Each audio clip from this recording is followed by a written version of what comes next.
ونزلنا الذكر وإنا له لحافظون.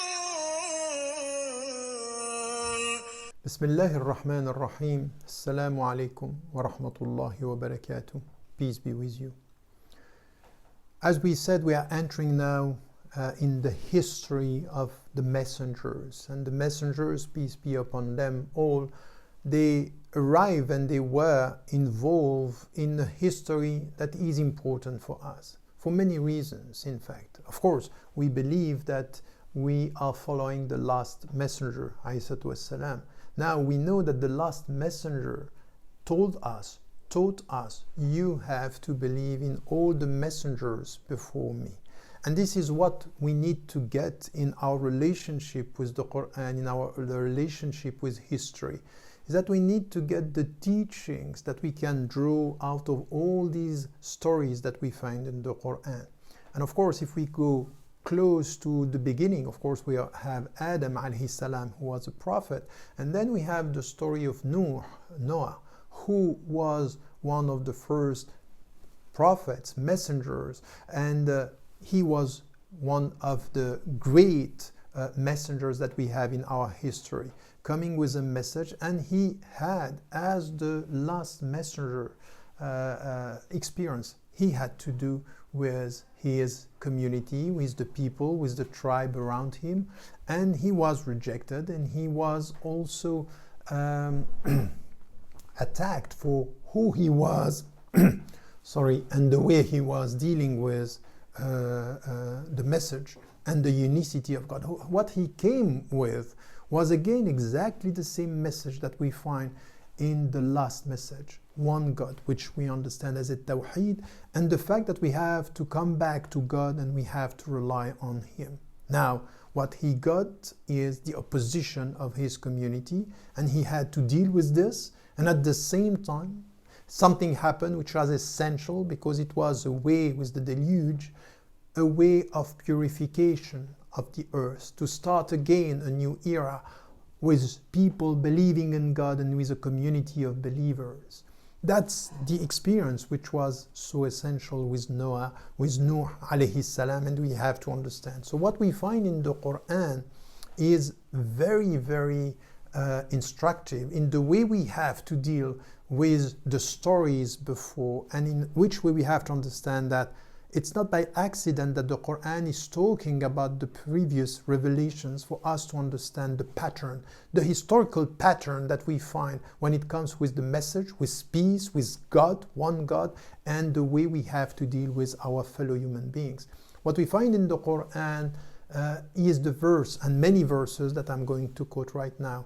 وَقَوْمُ نُوحٍ لَمَّا كَذَّبُوا الرُّسُلِ أغرقناهم وجعلناهم للناس آية وأعتدنا للظالمين عذابا أليم.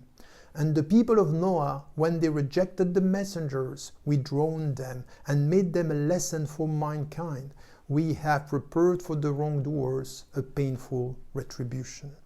Here what we find with this first verse here is قوم نوح. It's the people of Nuh, the people of Nuh who in fact they rejected him. And once again, it's exactly the same pattern. He came with one God and peace for everybody, and say, no way, we don't want you here. And then what happened is أغرقناهم وجعلناهم للناس.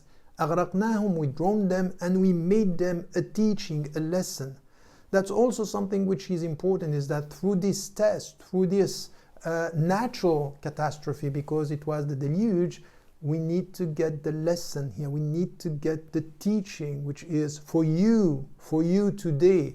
Not only at the time of the Prophet ﷺ, but in our time, as we read the Quran now during this Ramadan, to remember that if you reject, if you deny, something could happen in your life. So there is a connection. Of course, today, with our scientific mind, so to speak, our way of dealing with the world, nothing is connected. There is no invisible life. There is no spirituality.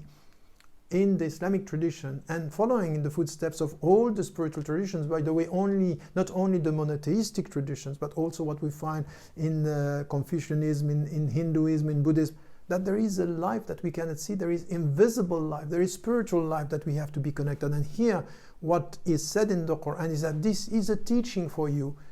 Through this history, beyond your own time, in the past, what you get is this. That is also important for you to get in your daily life. So now, what we got in this is what was the response of the people is قالوا لئن لم تنتهي يا نوح لتكونن من المرجومين. So meaning, if you don't stop, if you don't refrain, O Noah, you will be stoned. We are going to kill you. So once again, exactly what happened with the Prophet ﷺ and happened with so many messengers. If you don't stop, what did they mean by saying if you don't stop? Because their understanding is, you come here, you want to change our life, you want to take power, you want money. What do you want? If you don't stop, we are going to kill you, because by killing you, we'll protect ourselves. And then this is exactly what we had with the Prophet ﷺ. They tried to kill him, and then this is to the point that you can get this. When it comes to, he came with this message of peace, and their reaction is very impulsive, very, very emotional, to the point that it's irrational. They are ready to kill in the name of the status quo within the society. And once again, for us today, when we see the people, when it comes to, we talk about Islam and we talk about religions within our society, our secular society, it also becomes very emotional. It's as if we are not dealing with rationality. That happened before, and we need to get this coming from this history from the very beginning with Nuh alayhi salam, that when it comes to these topics, the people are sometimes losing their mind and not getting, not being peaceful and wise in the way they deal with religion in their discussion. And then what happened is that Nuh alayhi salam reacted and to this by saying, قَالَ يَا رَبِّي إِنَّ قَوْمِي كَذَّبُونَ. He said, my Lord, my people have denied me. They are lying. They are not saying the truth. And then he asked God. And that's also something which is important. فَافْتَحْ بَيْنِي وَبَيْنَهُمْ فَتْحًا وَنَجِّنِي وَمَنْ مَعِيَ مِنَ الْمُؤْمِنِينَ. So judge between me and them decisively, and deliver me and the believers who are with me. He is asking Allah. Now we are reaching the point where it's either they kill me or you decide what is going to happen between them and me. You judge between us. And this is where he understood from his relationship to God that he was sent with the message, and he was going to be rejected, and God was going to help him. And he was going to help him due also to his supplication. What am I going to do with these people? They are lying, they are rejecting, they don't listen to me. And what is said in the Quran is فَأَنْجَيْنَاهُ وَمَنْ مَعَهُ فِي الْفُلْكِ الْمَشْحُونِ. So we delivered him and those with him in the laden ark. So the laden ark, which is known in history, it's also something here that it's important. He was helped, he was saved by God, and his supplication was heard, and then ثُمَّ أَغَرَقْنَا بَعْدُ الْبَاقِينَ, and then we drowned the people, the rest of the people. They passed away, they were killed in the way they were drowned.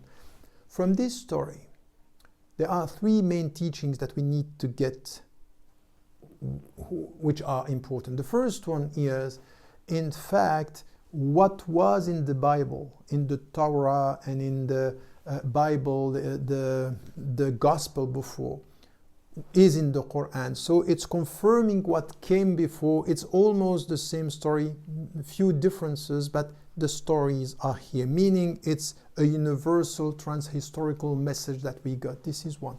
The second message that, and the second teaching that we get from here is the historical pattern. You came he came with what was right, he came with a tawheed, he came with a peaceful message, and he was rejected. And the people always understood it's all about power, money, and domination, which was not this. He came to serve, he was understood as coming to impose. So the pattern is always there. And the last teaching that we need to get here is also something that had to do with his personal reality, because it was a sad story for Noah, because in this process, in this story, he was seeing his son. He wanted him to come with him, and he refused. And he asked God, what about my son? He said, no, that's not going to happen. You have to do what you have to do to spread the message. As to the hearts of the people you love, as to the hearts and the destiny of the people you love, it's none of your business. It's not under your authority. And he lost his son, meaning that your people here are the people who believe that you might be sad, you can't just direct and guide who you love, that you need to deal with God and to trust Him in His decision. At the end of the day, even with your family, you are not responsible for your father, your mother, your wife, your husband, your children. You have to get this as something which is essential. And this was the message sent to Noah from the very beginning. Your family and your community of believers, this is decided by God. As to what is going to happen to the others, you never know. Don't forget to tell the people you love that you love them. Life is fragile. نحن نزلنا الذكر وإنا